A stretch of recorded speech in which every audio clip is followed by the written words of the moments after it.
It is one of the great mysteries of ancient history. In the early 2nd century AD, a Roman legion vanished from the historical record.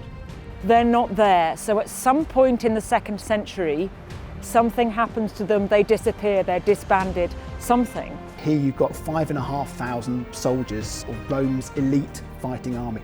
What happens to them? We do not know what happened to it. It literally disappears from history. It remains one of the mysteries. We need to find out.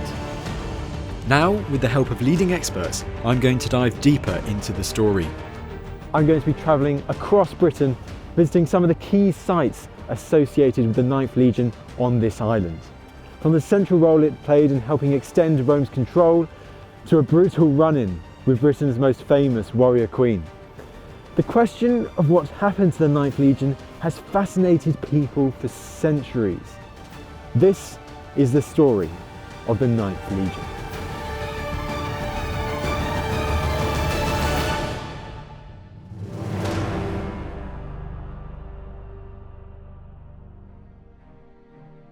In the last episode, we tracked the 9th's history right up to its last mention in the literature. A deadly night attack suffered somewhere in central Scotland in 82 AD, at the height of Agricola's campaigns in the north. It's the last time the 9th Legion is ever mentioned in history. Ever. That's it. It's never again mentioned in history. So what happened next? Well, to continue the story, we must now turn our attention to the archaeology. Following the end of Agricola's campaign in Scotland, the 9th ultimately returned to its legionary fortress at York.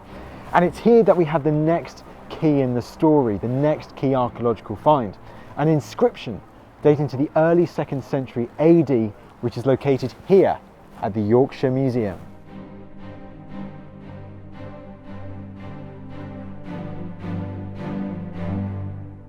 This monumental inscription is a dedication to the rebuilding of a major gateway in stone, and this gateway was probably part of the Roman fortress, most likely the major southeastern entrance to the fortress.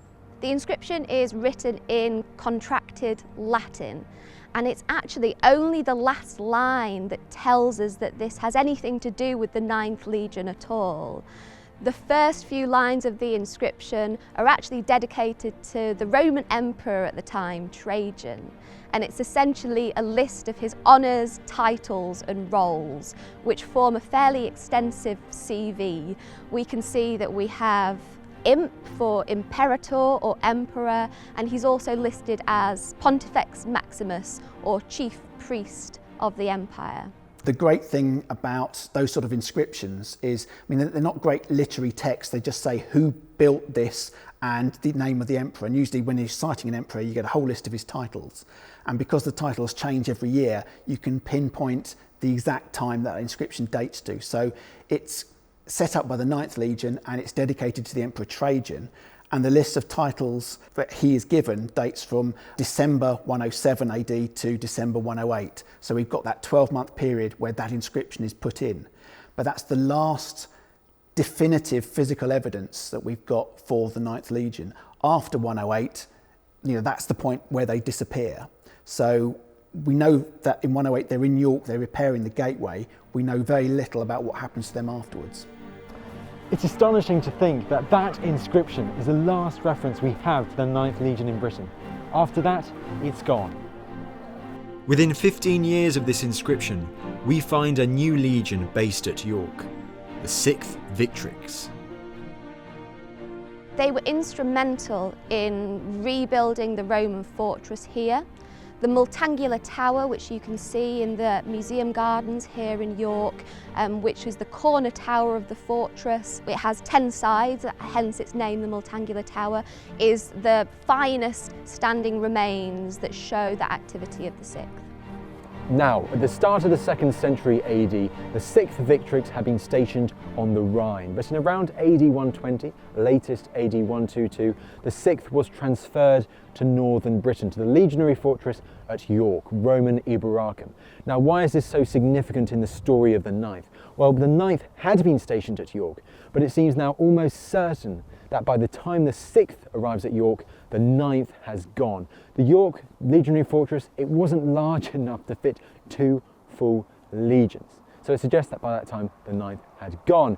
And this seems to be further affirmed that maybe the 9th isn't in Britain at all by Hadrian's great legacy on this island, the remains of which you can still see today. Hadrian's Wall.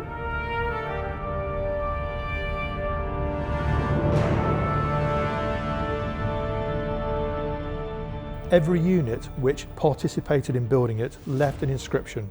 Here, there, graffiti, official, every single unit. There's no inscription at all from 9 Hispana. So it did not take part in building the wall. For whatever reason, it wasn't around by then in Britain.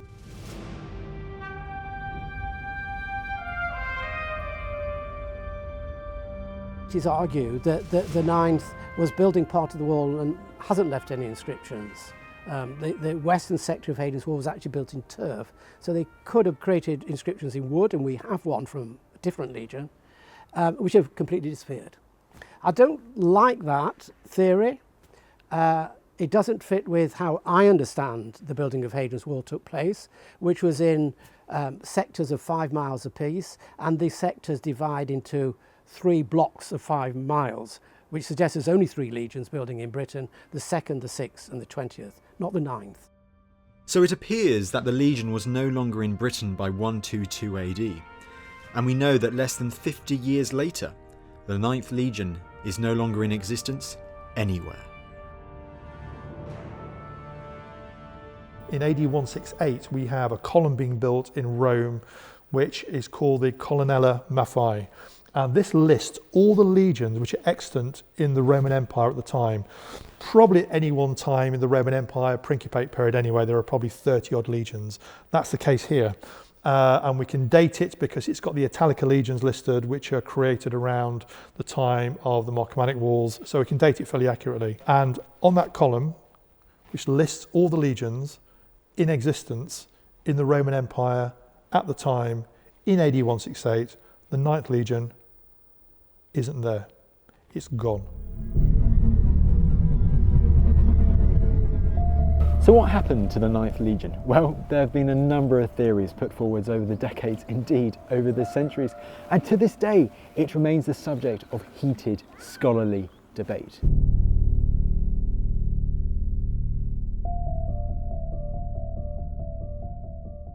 So the starting point is to look at where we first became aware that it disappears from history.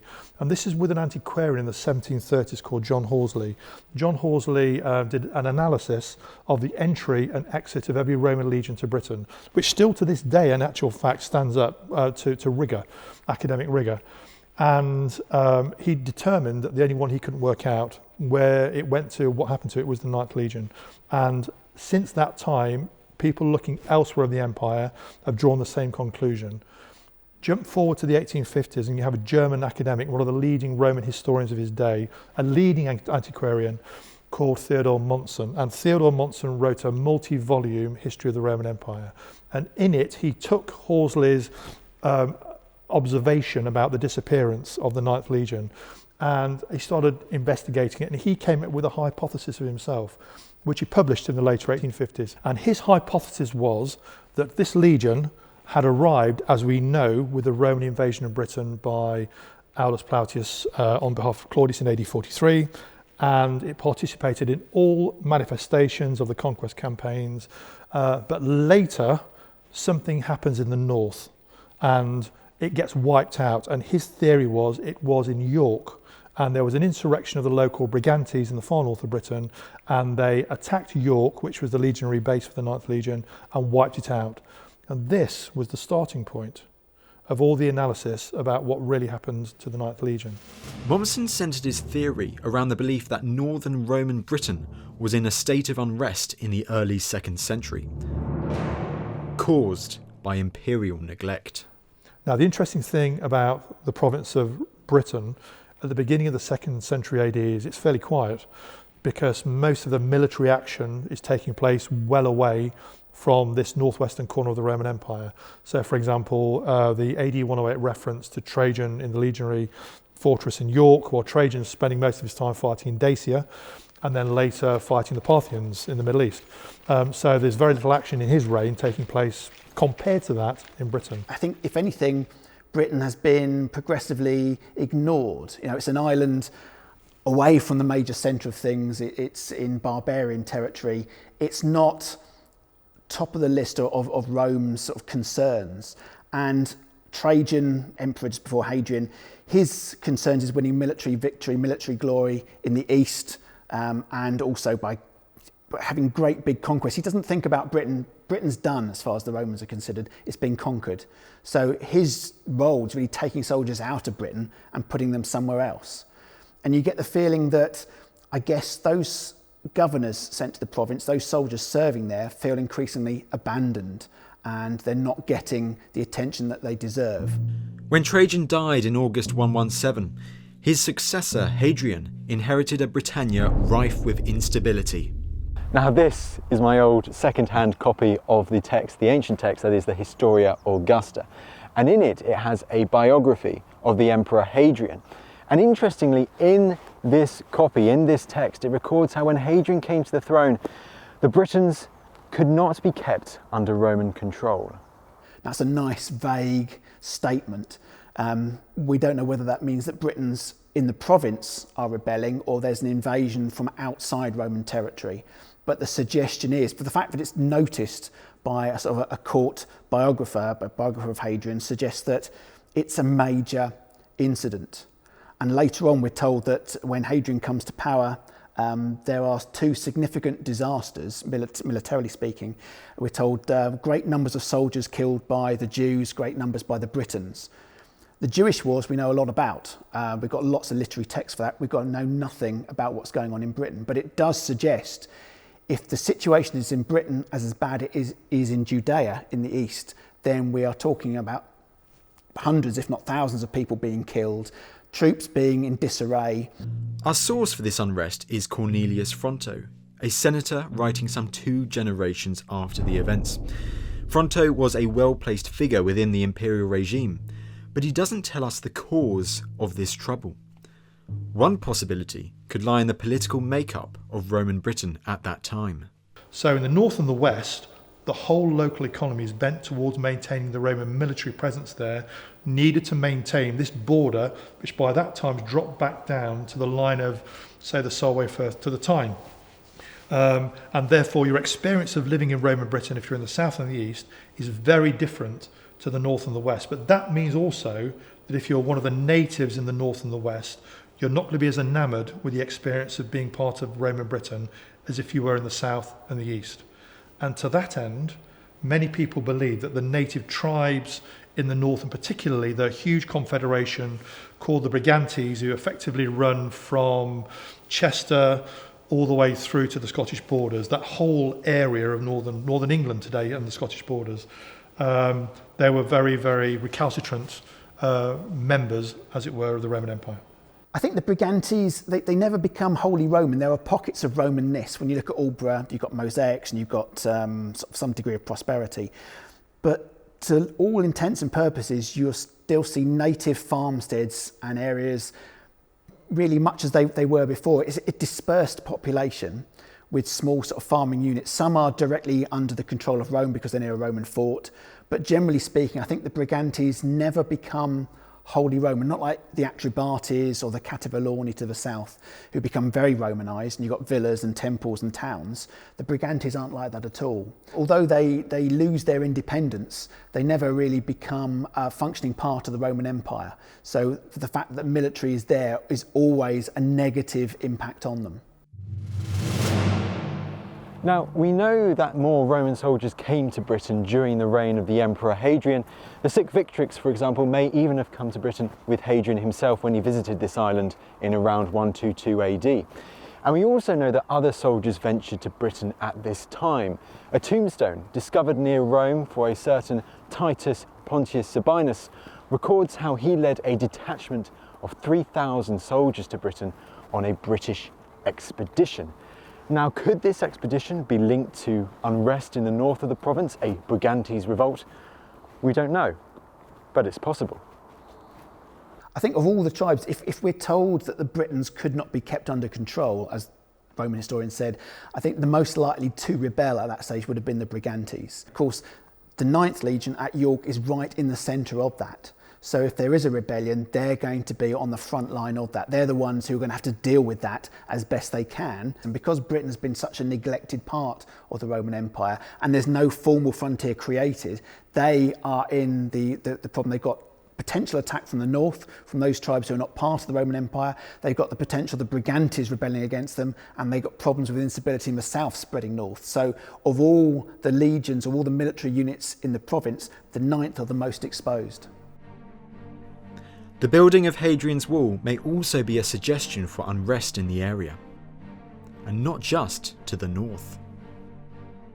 And I think the thing is really when Hadrian's Wall is built, when he creates that frontier, we tend to think of it as a wall to keep out all the perils of the north, the barbarians to the north, to keep them out of Roman Britain. It's just as much a wall to tell the Brigantes, you're not getting any more support from anyone else. You are stuck inside Roman Britain now. So it's much as facing north as it's facing south. It's a permanent border, and it tells them you're in Roman territory, you've got to just suck it up. You are going to be Roman, and there's nothing you can do about it. So the evidence does seem to suggest that at least the north of Britain was in some state of revolt, of unrest, of some instability in the early 2nd century AD. But could this be linked to the 9th's disappearance? Well, the blunt answer is yes. Mommsen's theory was that it had been overwhelmed in an attack by the Brigantes on York, which was the legionary fortress in its home. Rosemary Sutcliffe's conceit was that it was defeated in an offensive operation in the far north of Britain. Either of those two could be accurate. The reality is, though, we'll never know, because there is absolutely no historical or archaeological evidence anywhere to say either was the case. A third sub-hypothesis could be that it was actually lost in a region-wide conflagration in the north and the unconquered far north, akin to the Boudiccan revolt. So 1, a Brigantian revolt; 2, it was defeated in an offensive operation in the far north; 3, a conflagration of the entire north of the province and the unconquered far north. All 3 could have happened, but we have no evidence for it. The theory that the 9th was lost somewhere in northern Britain in the 2nd century AD is certainly the strongest in popular imagination. But the case is far from closed. It's important to remember that the Roman province of Britannia was just a fragment of a much larger empire that stretched the length and breadth of the Mediterranean and beyond. And it is within this much wider context that we must continue our narrative. The AD 108 inscription from York is the last attested mention of the 9th Legion in Britain, but it's not quite the last mention we hear of the 9th from anywhere in the Roman Empire. Tombstones dating to the mid-2nd century AD survive on various frontiers of the Roman Empire which mention the deceased serving in the 9th Legion, or at least being related to the 9th Legion in some way or form. And one of the most interesting of these tombstones comes from a far-flung frontier, not in Britain, but on an eastern edge of the Roman Empire.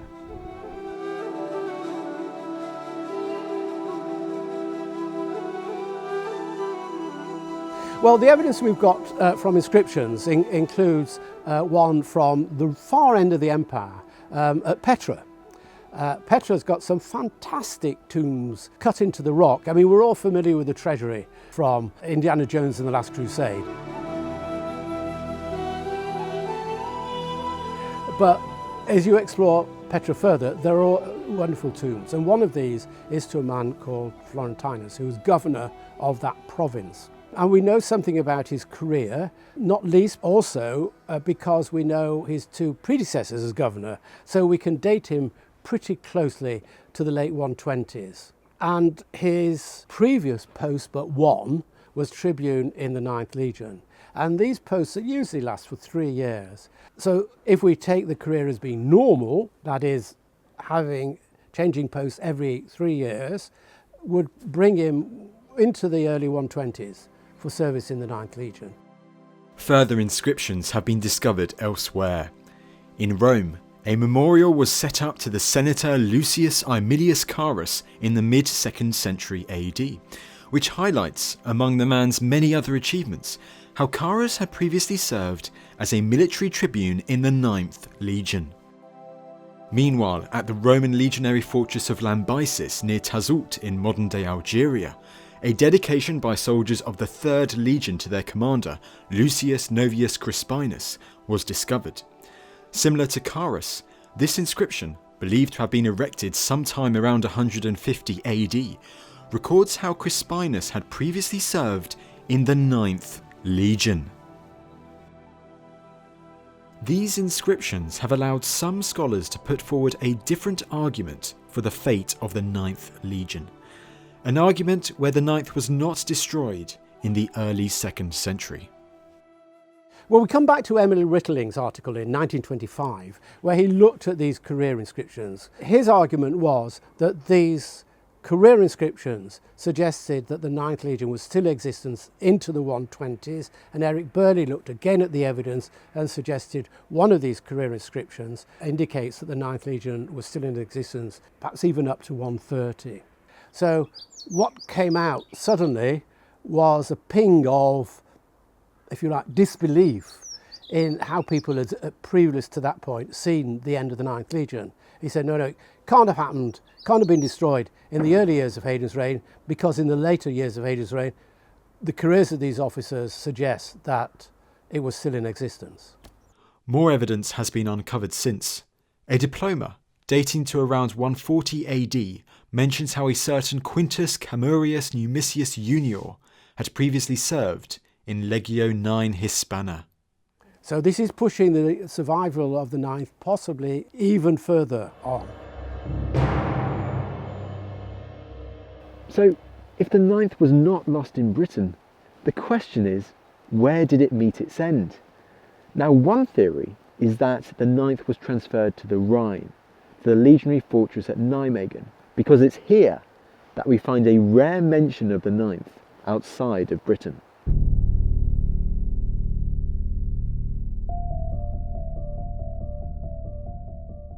Now, we do know that certainly a vexillation, so a unit from the 9th Legion, was deployed to the legionary fortress at Nijmegen sometime before AD 108 and AD 120. Not the whole legion, just a vexillation. And we know this because we have the stamps on the tiles they manufactured as part of the rebuilding process of the legionary fortress. The really interesting thing there is that it's not the usual 9th Legion stamp, because usually that's a 1 and an X. This actually is a V1111, and the only vexillation we know of anywhere in Roman Britain from the 9th Legion which stamped its tiles like that was based near Carlisle. So you probably have a vexillation based in the northwest of Roman Britain being redeployed for some reason to Nijmegen, probably for a short period of time. But there's no evidence at all that it carried out any fighting. And if you look at the major conflagration on the Danube in particular in the later 2nd century AD, the Marcomannic Wars with Marcus Aurelius and Lucius Verus and later Commodus, there's no evidence at all it took place or it even existed. Now, given the lack of evidence for fighting along the Rhine at this period, it's unlikely that this was where the 9th disappeared. And it's a similar case for the River Danube. But there is one other area of the Roman Empire that we know for sure in the 2nd century AD that there was vicious fighting, that there was bloody conflict at this time.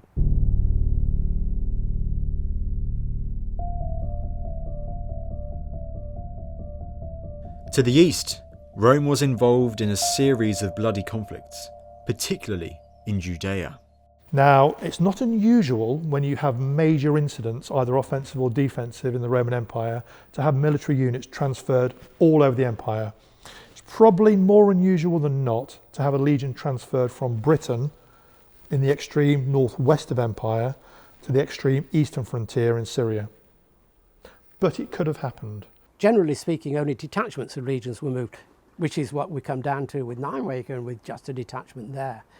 But there's still, for some years after this, another 30 or 40 years after 108, and the legion last recorded in Britain, whole legions were still being moved around the empire. So it's not impossible that the 9th was simply uprooted and transferred eastwards.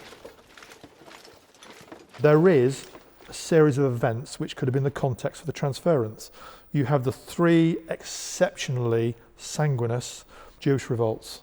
The Great Revolt in the AD 60s and 70s. You have the Kitos War around the time of Trajan's conquests in the east in the AD 110s. And then you have the by far the most challenging Jewish revolt the Romans faced, which was the Bar Kokhba revolt in the AD 130s. And certainly in the latter, it seems as though at least one legion was lost. So the Romans lost a lot of troops, including a legion, in the Jewish revolts. And finally, you have the Roman-Parthian War from AD 161 to 165, when, at the very beginning in AD 161, when the Parthian king Brigantes IV invades from Armenia towards the Roman province of Cappadocia, the Roman governor in Cappadocia, so this is the northern part of the eastern border, Severianus, decides he's going to take matters into his own hand, decides he's going to be very brave, takes a legion with him that's unnamed. Remember that, the legion's unnamed, then and now. And he marches the legion into Armenia to try and stop Brigantes, and it's wiped out to a man, and he commits suicide. So we know there, a legion's been lost in the Bar Kokhba revolt, and a legion's been lost in the Roman-Parthian War, both unnamed. So whether that's the 9th Legion or not, we don't know, but certainly the Romans lost a legion there. So the 9th could have perished fighting in the east. We have the bloody conflict, and we know that legions were lost during this time period. But unfortunately, we still lack clear-cut evidence to support this. We have tantalising references that might support it, but the evidence is still not 100% there. Well, one might say, well, where's the evidence for it being at all in the East? And I can't produce any. All I can say is what one of my university professors remarked, John Mann, was that the evidence for the existence and positioning of legions in the East is not good. I've been to see 4 of the legionary fortresses on the eastern frontier, and 2 are now underneath the Ataturk dams. 1 is underneath the town of Melitini, Melatia, and only 1 survives and has hardly been touched by excavations. So all these 4 sites have hardly been examined by archaeology, so we don't know what the evidence for their history is. It could be that there is evidence lurking there for the 9th Legion, and that, I think, is an exciting possibility that new evidence will be discovered somewhere along the eastern frontier for the 9th Legion. But others remain unconvinced.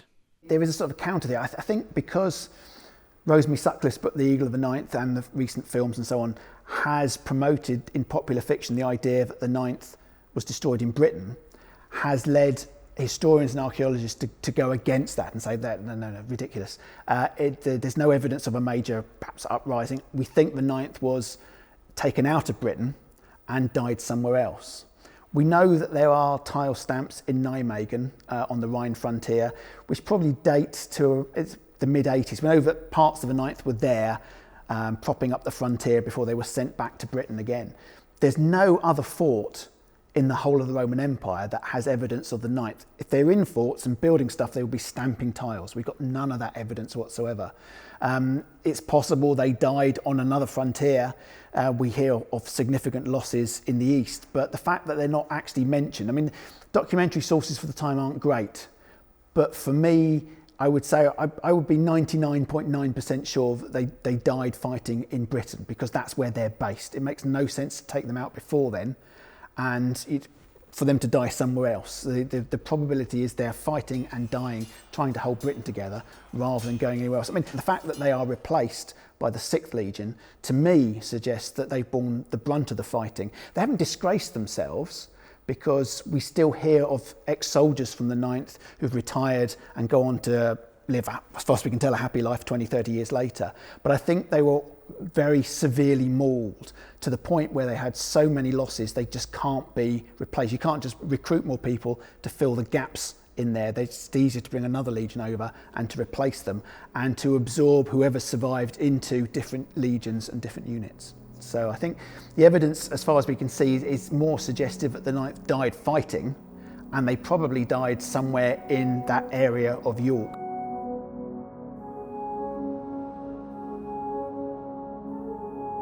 So the candidates are lost in the north of Britain, lost in the south of Britain, lost on the Rhine and Danube, lost in the east. I would put them in this order. Number 1, lost in the north. Number 2, lost in the east. Number 3, lost in the south of Britain. Number 4, lost on the Rhine and Danube. I believe it's most likely that the 9th Legion was lost in the north of Britain because there's no evidence it ever left the province, apart from that one single vexillation going to Nijmegen, nothing else. I mean, the good thing about archaeology is that every new find changes the theory. If we find tiles with IX HISP in Judea or along the Danube frontier, brilliant. We can say we know that the 9th was moved out and they did die somewhere else. At the moment we haven't got that, so our best guess is that they died in Britain. The possibility of them being lost somewhere in Britain remains, the possibility of them being lost somewhere on the Rhine, or just a disbandment. But it remains one of the mysteries. We need to find out.